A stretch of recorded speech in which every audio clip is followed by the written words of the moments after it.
Welcome to My Body Talk Show. I am your host, Cilia Lee. To match the theme of International Women's Day, I actually got 4 women from different parts of the world to make it international as possible, also from different backgrounds. So we've got someone from LA, someone from Toronto, we've got someone from Italy, well she lives in London now, and another lady from London, but she's Colombian. But anyway, everyone's from different background basically. And we just talk about women's stuff, celebrating women's strength. Anyway, keep watching or listening. Welcome to My Body Talk Show, everyone. It is your girl, Cilia Lee. Happy International Women's Day. And because it's International Women's Day, I picked 4 beautiful ladies from different parts of the world, with different backgrounds. And we want to talk about pretty much everything like bold women creating history and gender equality. So without further ado, let me just introduce my guests. So let's start off with you, Victoria. Tell us your background, where you're from, what you do, and maybe briefly how you got into what you do. Sure, Cilia, thank you for having me with this powerhouse panel of women. For me, I am based out of Los Angeles, California, in the United States. I own a mortgage company, so definitely in the financial services industry. And believe it or not, I picked the financial services industry. They kind of picked me. I started it as like a college job because my dad said, go work at the bank. My major was computer engineering. I was always a trailblazer because at the time, there were only like 2 women in my computer engineering class at the time in the tech world. This was back in the day when like USBs were like 8 gigs and it was a thing. And so my dad said, go work at the bank. It's got great benefits. And that's what I did during college. Well, sure enough, I drank the Kool-Aid. The business bug bit me. I ended up changing my major. I love helping families get into home and kind of really make a lot of their dreams a reality. So I stepped into another male dominant industry, which is the financial services world, and carved my niche in where now I run a team of 14 people, predominantly men.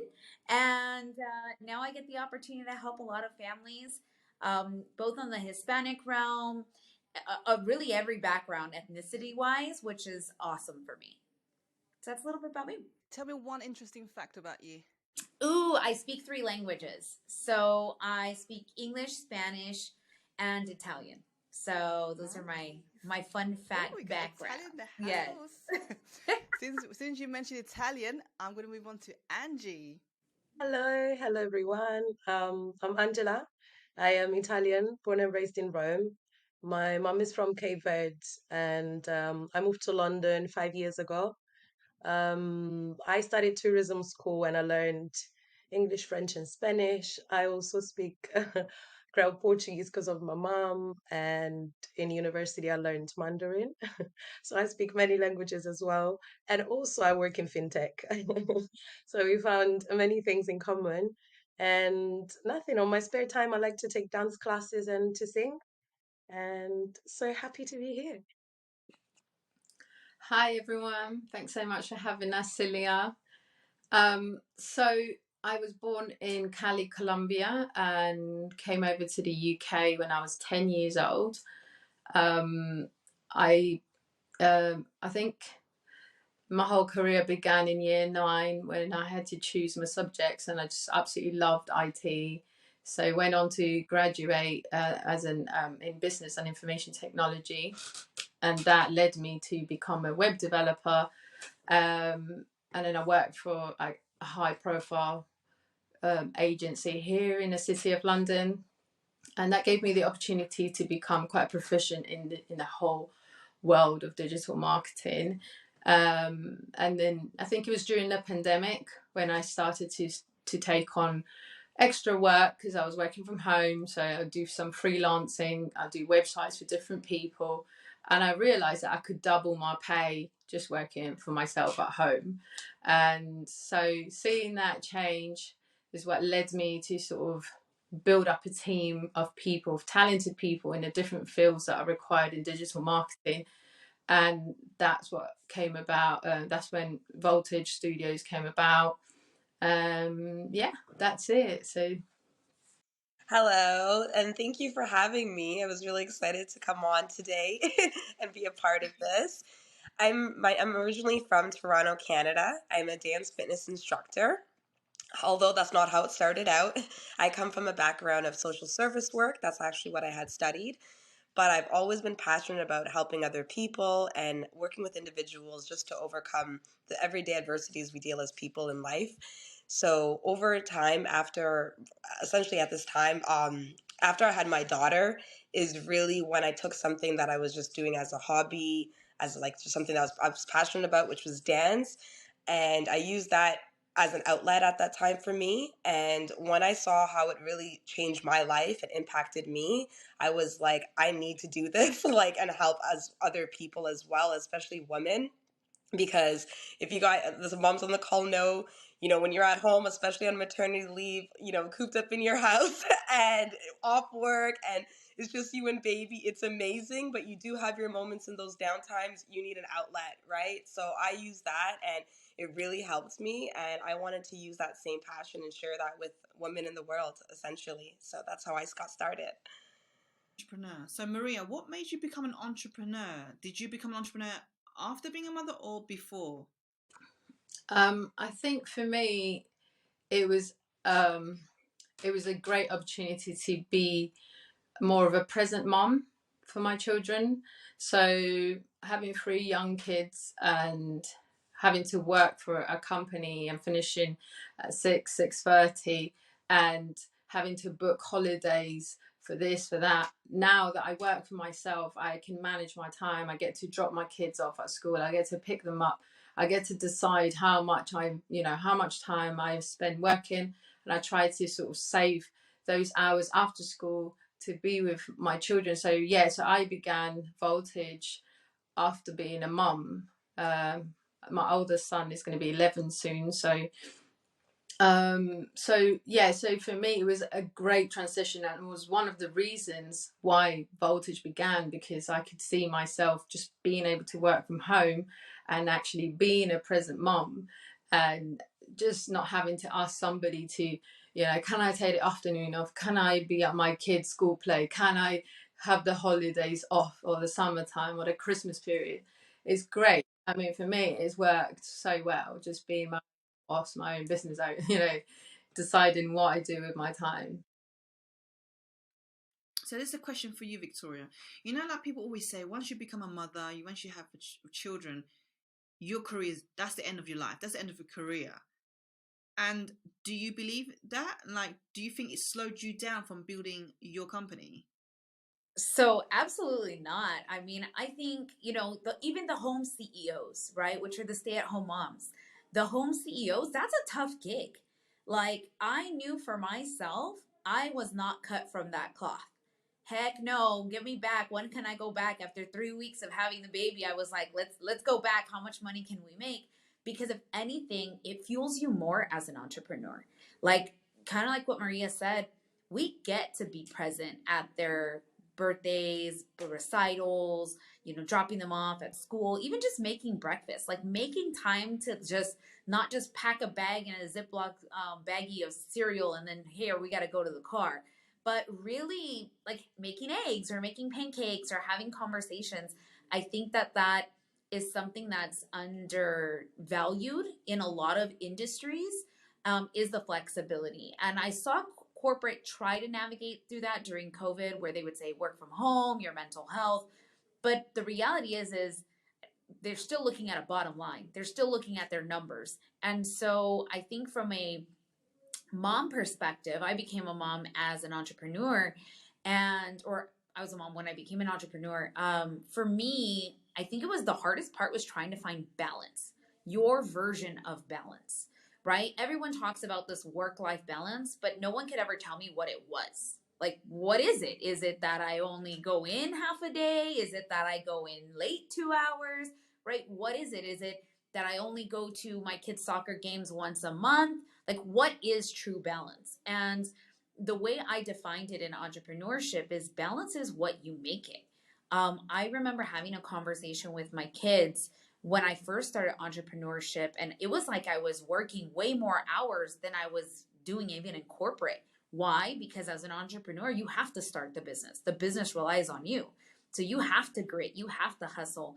And that does take away from your kids. And so I think having a good conversation and a goal and a game plan is what worked for us. Like I sat the kids down and said, hey, if mom closes X, Y, and Z transactions, what do you guys want to do? And they were like, we want to go to Disneyland. Okay, Disneyland how? Where do we want to go? And so we would have like a ticker board. And it was like every transaction that mom closed in the beginning, I was like, okay, we're one step closer. And they actually hold you accountable. They're like, Mom, what are you doing here? You need to go to work. Like Disneyland's waiting for us. We have one left, And so I think for me, that's how I created balance, was really making them a part of the entrepreneurship journey and not separating, I'm a mom and a business owner. I'm multidimensional. I am both, and it is perfectly okay to be both. So Jess, I followed you on Instagram, and I don't remember how I found you, but your story was so inspiring. I just remember I just randomly clicked on one of your reels, and I just saw that you basically moved from Toronto to the DR with your daughter, and you don't even speak the language, and I thought that was so inspiring. So could you tell us more about that? So for me, as Maria and Victoria was saying, as well as moms, it does give you that extra motivation and push. And when you have the outside world telling you your life is over, you're not going to be able to do this, or it's going to be limited. Like though my whole pregnancy, I was being told like, well, your travel days are over. And that was devastating to me because I love to travel. So I was like, well, there has to be things that can be incorporated. Like there's no way that, there's this family travels, there's family trips. So originally it started with just us taking like solo trips. So we started solo traveling like with her because at that time I'm like, you know what, you're gonna be my partner for the rest of my life. You're gonna be my venture buddy. We're gonna do everything together. So everywhere I went, she came with me. So I think easing into that, like those 7-day periods, 7-day trips, kind of helped before we did like a jump in a sense. But for me, I don't come from a Latin background. I come from a Caribbean background, but I don't speak any Spanish. So that was also a huge transition. But because the genres that I was doing that I started out with was salsa, bachata, and merengue, I'm like, I can do this and I enjoy it and stuff. And that stemmed from me traveling to the Dominican Republic at first. So the DR was actually the first country that I traveled before I even had my daughter. And I fell in love with it all together, like the music, the culture, everything. I would come back from those all-inclusive vacations and just be like dancing around my house. But after I had her, it continued. I was just dancing around my house. So when I continued doing that, I was like, you know what? I want to actually immerse myself in this culture. Like, if I've learned just this stuff in these short periods of times and just the music I've been listening to on YouTube, I just thought about, like, imagine the fact I take this time when she's small, when she's young, before school starts, right? And just immerse myself. So we went over there. And that was obviously very nerve wracking. But I also thought about the fact, like, our life is, we only have one, and I'm just going to go against the grain. And everyone in the beginning thought I was absolutely losing my mind. But I was like, you know what? Like when I was Googling and when I was looking up on YouTube, single mom traveling to Europe, there was nothing coming up. And all the videos of single moms traveling, there would be them traveling with the babies. And when they arrive in the airport, their families are waiting for them. I'm like, this is not a solo trip. I mean, if you don't know nobody. So I realized there wasn't even much resources online at that time, where people are really sharing their stories. And, so I was like, you know what, I'm going to just have to figure this out. So I went over there, and my main goal when we first went was to ultimately just improve even my dance skills, learn the language. I didn't want to just be dancing things that won't actually look in my native language. I wanted to learn about it, like see how the people actually embrace that music. So that's essentially like the whole mission of why I went. And I continued that. Like we did online classes, I did classes over there.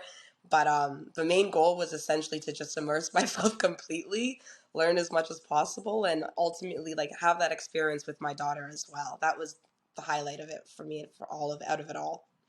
I want to talk about the gender equality in the industry that you're at. So, for example, Victoria, you said something about the industry you're in is quite male dominated. And how did you think it sort of? Is there any way to improve it? Do you feel there's any way to improve it, and what is it that's lacking? That's what that is making it male dominated. So great question. I think number one, what we can improve is have more women in the financial services industry, right?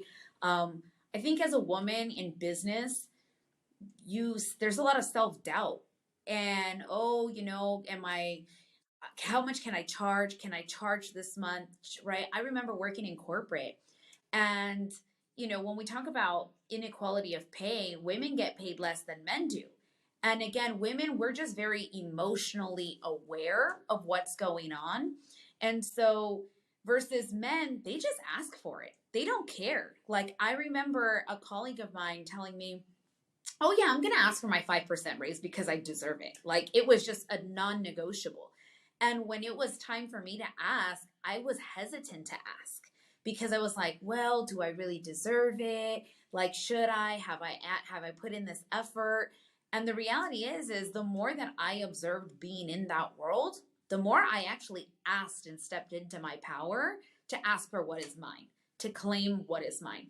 9 times out of 10, we as women work 10 times harder than men because we have so many other hats to put on. We have the daughter hat, the friend hat, the mom hat, even again, the whether it be an entrepreneur or the leader hat, right? That we wear all of these hats as providers, as safe havens for people, that we undervalue that and the contribution that applies in business or in whatever industry that you're in, right? And so for me, I think in the financial services industry, it's I want to see more women in positions of leadership. I want to see more entrepreneurs. I want to see more people leading other male dominant teams because we are the strength. We are the creators. We are the visionaries. And so for me, I think breaking those barriers, I even tell my girls, I have 2 girls that are 11 and 6. And I always say I'm raising CEOs because I'm always challenging them and saying, no, speak your voice, speak up, say your thoughts, don't hold back. Because I think a lot of us, especially in the Hispanic culture, for me at least, we were raised with, the saying, más calladita, más bonita, which is more quiet, you look prettier, right? And so we were taught, don't speak up. And for me, no, it took me a lot of work, a lot of inner healing, a lot of trauma work to then even have a voice and even decide that I deserve a seat at the table, right? Nothing bad happens when women make more money. I promise you. And so for me, I think it is really about seeing women come to the table. Number one, if you don't have a seat at the table, make enough money to pay for a seat at the table. And if even at that isn't the case, then go make your own damn table. Make your own damn table with some powerhouse women that are going to watch each other thrive and not just survive in the industry, but really to thrive. So for me, I think it is 2 things. Number one, stepping into our power. Number two, really recognizing other women in leadership and applauding them. I think a lot of us as women, we tend to do the, tear down, oh, well, so and so, it's because she's sleeping with men. Oh, it's because she's the office flirt. No, like maybe she's smart. Maybe she is dressing the part because she wants to get into those bigger conversations, right? And I think there's a level of class and boundaries that come with it, but say, hey, man, how are you having these conversations? Hey, bring me along with you. Can we do lunch together with whomever you're doing it with, right? And I think that, again, collectively as women, we have the power to dominate any industry. I think we just need to do more together rather than less apart. Mm. So, Angie, you work in the fintech industry, and being a black girl in London in the fintech industry, how is that? And do you see many other women like you as well in that industry?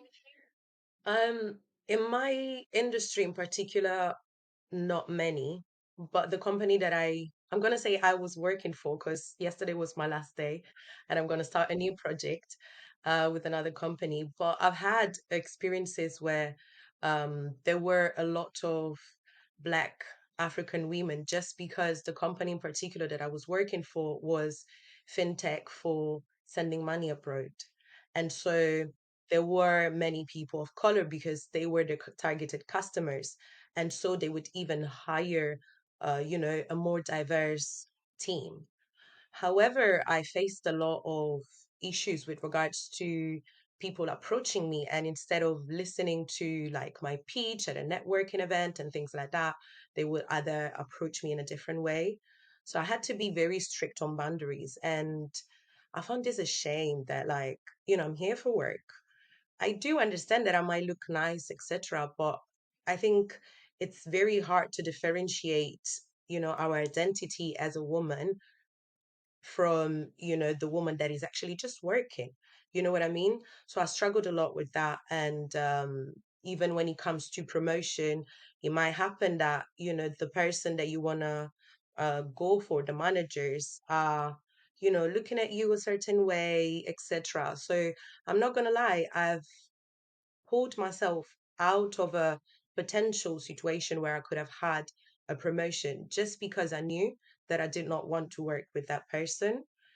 And it's a shame. I don't even like to say that, but it's actually true.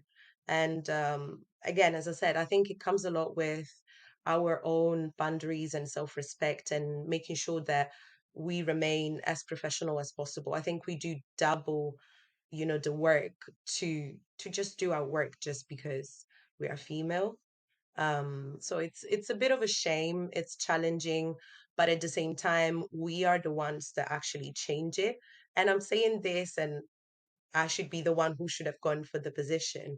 But I also struggle with mental health, and so I couldn't afford to, have to face certain situations, etc., with the person that I would have to report every day.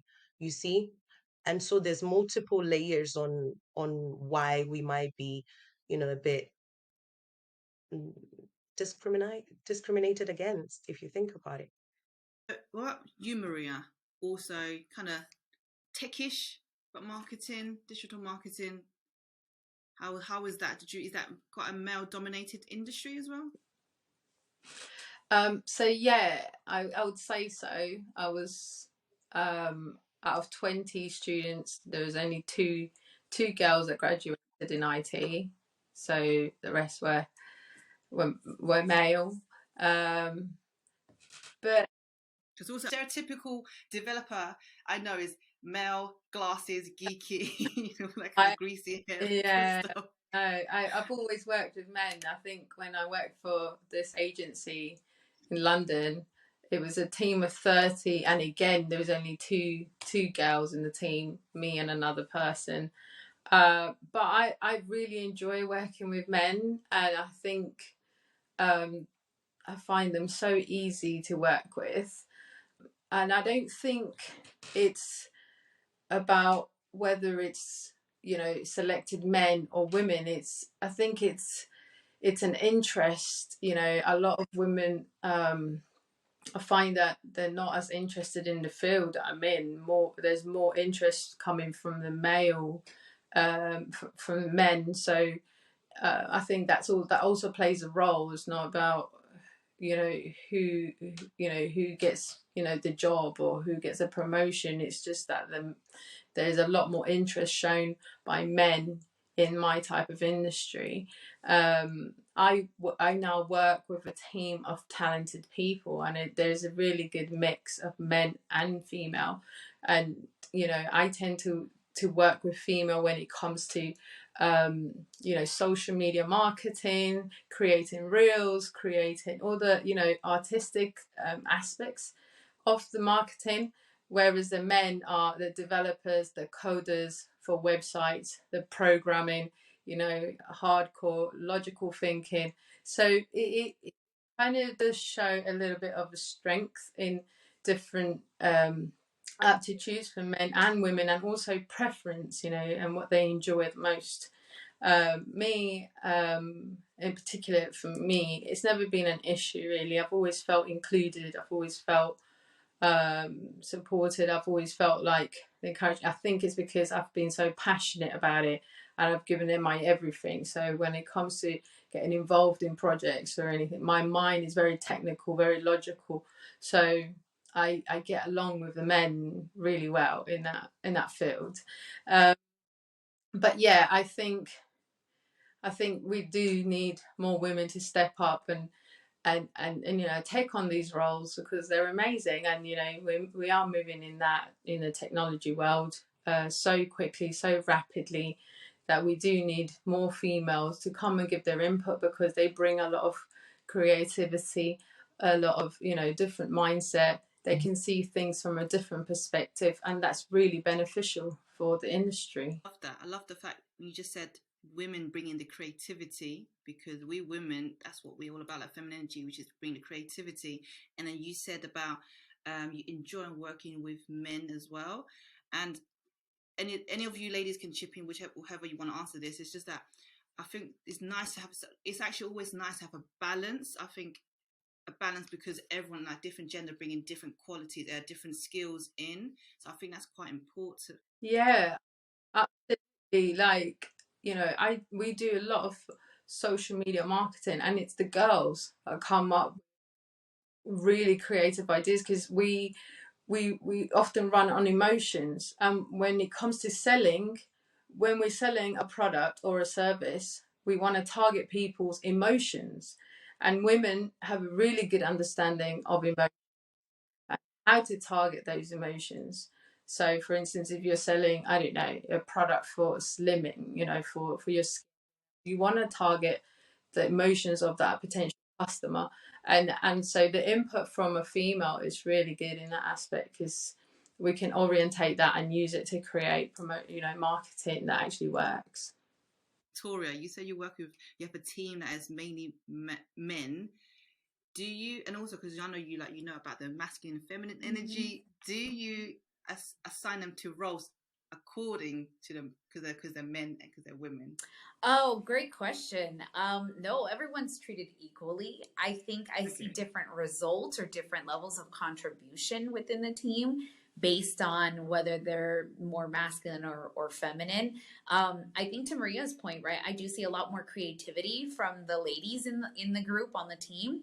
But then again, I think that from the men, I see more of the execution, right? So like that masculine energy of execution. I know I can give the guys a task and they're going to run with it. They're just soldiers. Versus the women, I tend to have to give a little more explanation or give the reason why so that they then feel safe and comfortable to execute. And so I think as a leader, it really is about understanding the strengths and the weaknesses. There's this really great quote from Jim Rohn that says, know your team so well that their strengths become pillars of your business, and know them so well that the weaknesses become invincible. So put your players in positions where you're only going to see their strengths. Don't put them in positions where you know they're going to be weak, because then that hurts the rest of the team. So to your point, I don't necessarily put them by gender, but rather by strengths of whether or not they're strong in these areas, so that then the weaknesses become invincible or invisible.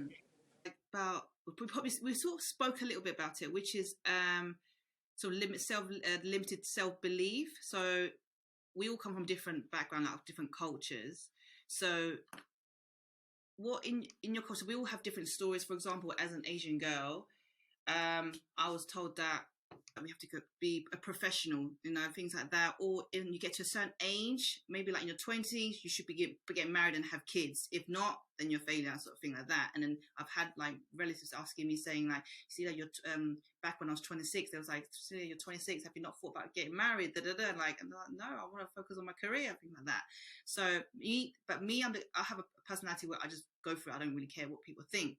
I think also, like I was saying before, like when we're doing something that maybe there's not a couple examples of people we know or family members or relatives that's done it, it's naturally deemed to the in our at least from my experience, my family's eyes, a lot of the times ideas that I may have had, it was not practical at that time, or it was no. And I definitely hear what you're saying when it comes to like not forcing, but encouraging like marriage and stuff like that, which is great, and like settling down. which is obviously awesome and that's the goal. But I also think that as women, like we're beyond our those statuses, you know, and I think that that's sometimes where there is pressure in a way. Like if you're not married yet, then you do, and you're getting to a certain age, and not even just within marriage, just within even our career goals. Like we sometimes we have this clock in our mind, whether we say it out loud, that we want to do this by a certain age. And I think ultimately, like realizing, at least for me, that's where I feel like my faith really steps in, and I have to know like things are in God's timing. So I could have goals and I could want to achieve things, but I have to also trust and believe that God has a plan, and that plan is going to go on His timing, whether I know when it is or not, and just kind of trusting that and really having faith. And I realized that when it comes to maybe ideas being have, and maybe people don't see the vision, that's it wasn't given to them. So sometimes you just have to go alone and do it anyways. And later on, your loved ones will always come back around, because a lot of the times they're never coming from a negative place to try to be discouraging anyways. They are always coming from the best that they know, their own personal experiences, and times are constantly changing. So it was what's able we have the opportunity now. Maybe 10 years ago, it was taboo. So it's like even us working, people working from home, people have been doing that, but that became a lot more about during the pandemic. But even still, it's still also opportunity. So if you were to tell someone before, you know what, I just want to have a business, I want to work from home, or I want to work from a beach, they'll probably say that's not really practical until you figure it out. And then once you see how you have it done, they're like, oh, well, you know what? That's kind of cool. I want to try that. I would want to work from, when I talk to my dad about it, we laugh. He's like, I think I'm going to start a restaurant. I'm going to just take it to Jamaica. I'm like, exactly. Whereas, like, we're kind of programmed to think whatever we want to do, we have to do it here and now. And that's not true. We can do it anywhere. So I feel like just also having a strong faith in yourself, and knowing that, kind of ignore that clock, because that's the fear and that's the doubt, and know that everything that's meant for you is going to be for you, whether it's now, 5 years from now, 10 years from now. Some of the most successful people, they started later on in life, and I think we also have to remind ourselves that, like, to stop the race in a way. When I see your stories, I'm like, she's living the life. She's always by the beach, just dancing, like just so nice. I'm like so jealous. I want to come. I want to go to DR as well. You know what? At one point, you actually made. I was going through a period where I was thinking, I want to move to DR as well. It just looks so nice You there. should, you should. But honestly, what I also realized, like being there, and I think that's the biggest, like, that's something I definitely want to share. Sometimes we have this idea as well, when we're in another place or when our environment changes, everything's going to change. It's kind of like when we set a goal for ourselves. When I'm in this position, everything's going to be better. When I achieve this, um, it's going to be a lot better. And I realize that too, changing environments is great, but also at the same time, we can't escape ourselves. So for me, I battle with a lot of anxiety. So I thought that maybe if I'm on a beach or I'm in a tropical setting, that's going to disappear. And sure enough, anxiety did kick about, and especially being in a foreign country. But for the most part, I realized home is also within us, and it's where we are, and kind of remembering that and taking that energy that you want to feel, you can have that energy there. So that's why I kind of like to emulate that into the classes that I do. So even if someone's not physically in the DR, we're going to be swaying and dancing as if you were, and I know you like to dance as well. Sometimes it's just Yeah. downloading a Dominican dembo playlist and or bachata or whatever the genre of music you like from another country, and I promise you can have that same energy in your living room. You just have to get yourself in that vibe, and you can put yourself in control of that energy and have that wherever you are. What about you, Angie? I'm mixed race. So it's like I mainly grew up with my father's family side, so the Italian side, and not really that much with the Cape Verdean side. Now, growing up, probably in the past, I would say 6 years, I started to, see friends from anywhere from Africa, so black friends and things like that. And so it kind of felt like on my family side, I was looking for something that was not me, right? They're saying you don't really need to have just black friends. And and I have to like, tell them like I'm just doing that because they are my friends, not because of their color, right? And plus, if I wouldn't have had missed that side of my um, self or my family or my Cape Verdean background, I wouldn't be having this, looking for friends. And plus, when you know one friend, then he introduce you to another and then another, etc., etc. And so I had to, speak up for myself and be like, I understand, but this is not about, me looking for something. It's just me choosing my friends. And so I had to speak up my mind for it. Um, and so this is something that it kind of feels like forced from them. Like they want me to have a white friend. They want me to have a white boyfriend. They just, the mentality is like, better not to, and things like that. So that was something that I had to, speak up for myself. And then it kind of created me some sort of insecurities in terms of, you know, growing up, I had afro hair. And so my sister had silker hair, right? So I had to deal with kind of insecurities based on that. Now I'm more like compassionate with myself, and I had to do lots of work in myself, within myself, and try to understand where is this coming from and why am I doing all of this. But at the end of the day, I am now on a much better position to try and understand why this has happened and what were the reasons why I built this sort of insecurities and sense of like, um, sometimes even unworthiness. I'm not gonna lie. Um, but the therapy has helped, and trusting myself and go for what I feel like is working for me. Like sometimes I have to sit down and think twice, but then do what I want to do instead of what other people want me to do. So I had to do lots of work on that. And Victoria, how about you? Yeah, for me, I think it goes along the lines of kind of what Jazz mentioned, right? We can live life by design and we can always choose our purpose and we can always choose to change our purpose.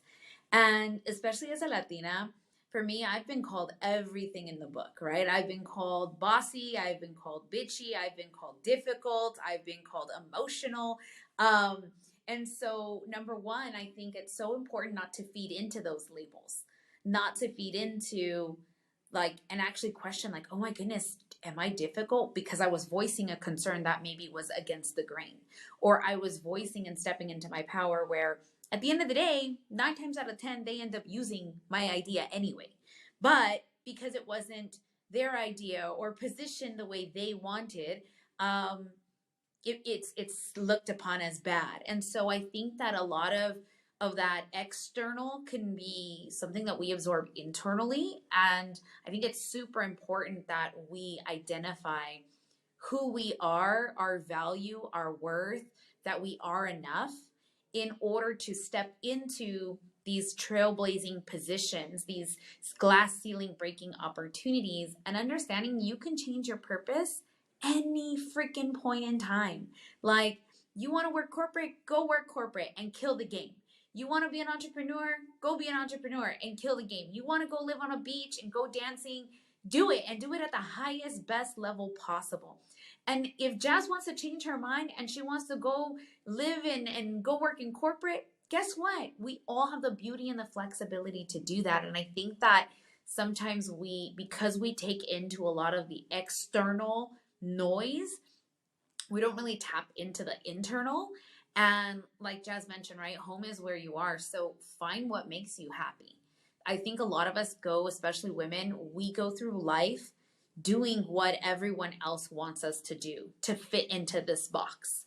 And I can tell you from being someone that has stepped outside of the box, I have been called crazy.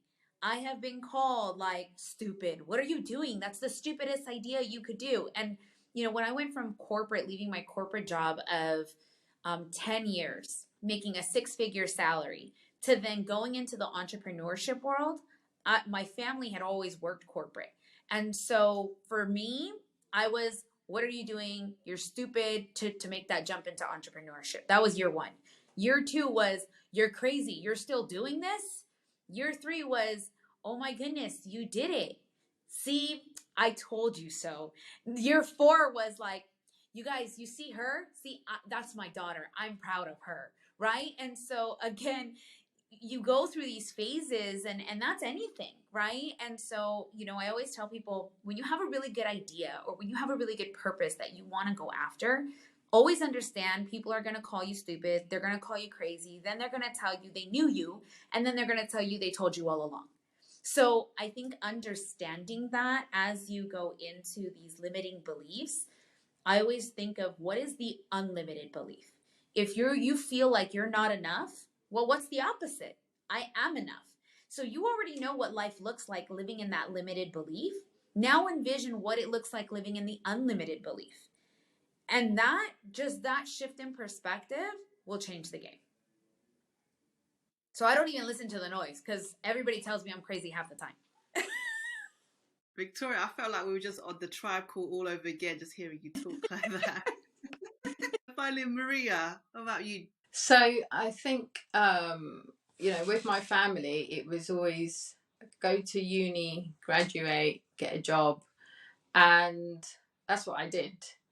And I went and got a job, and I worked for somebody else for 14 and 1 year in another company. So 15 years altogether working for somebody else, building somebody else's dream, putting all my eggs on that basket. And then when I left, it was like, what's left? What have I done? What legacy can I leave, to my kids from all these years of work?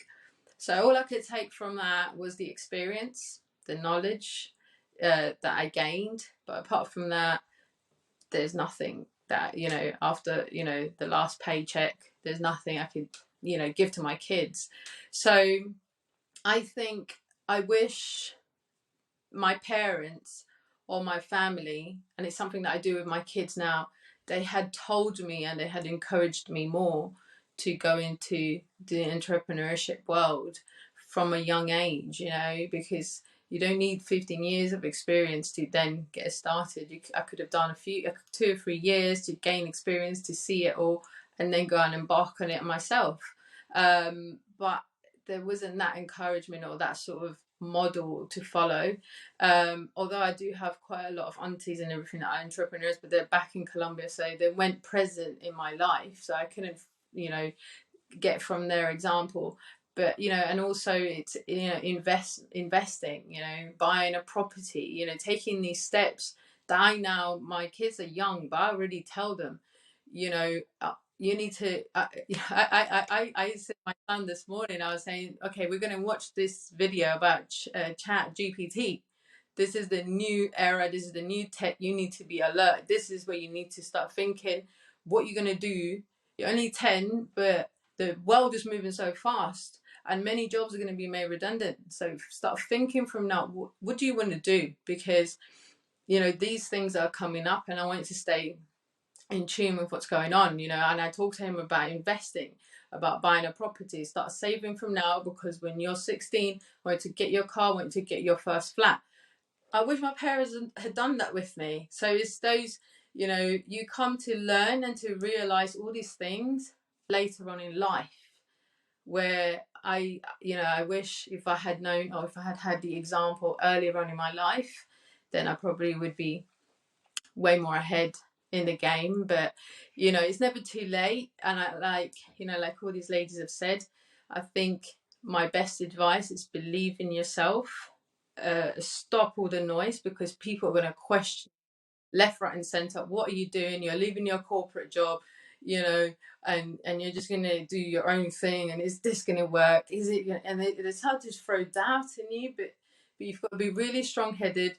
Your vision's got to be tunnel vision. You know where you're going. If you're passionate, you love what you do, block all the noise, because it will work as long as you're consistent, persistent, determined. You know how to sacrifice when you need to sacrifice when you need to, whatever it is, whether it is sleeping time, whether it's TV, socializing. You've got a dream, and you have a vision for it, then cut all the other stuff out. Voices, negativity, anything that's stopping you.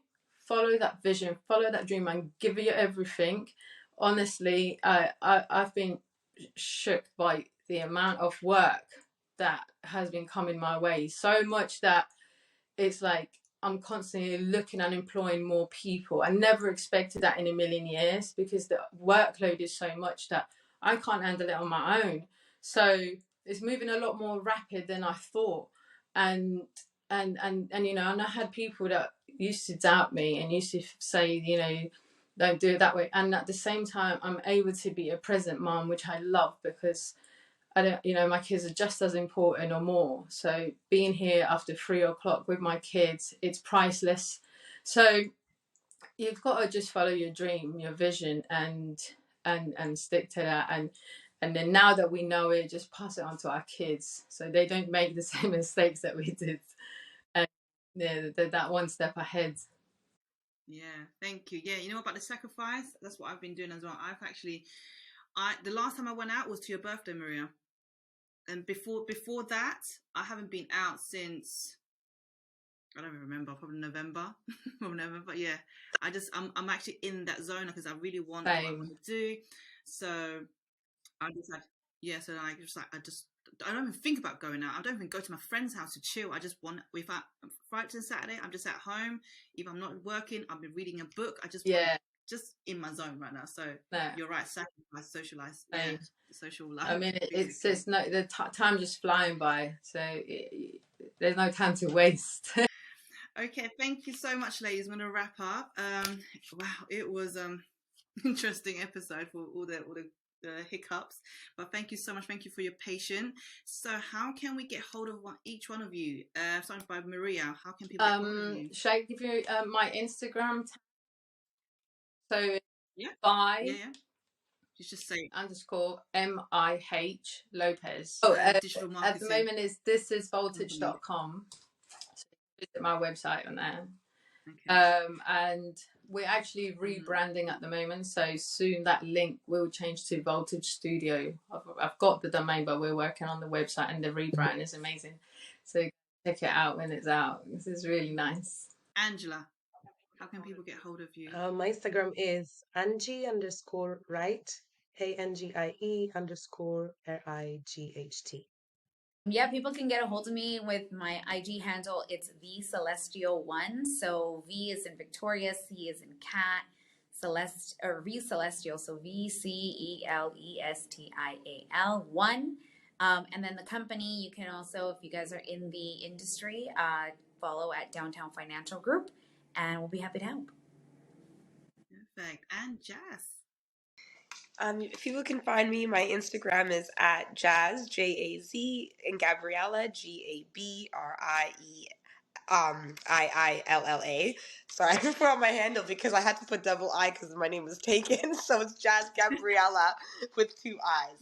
And my dancing page, my business page is at Dembofit, so DEMBOW FIT. Sorry, I had a brain freeze. Perfect. Thank you, ladies.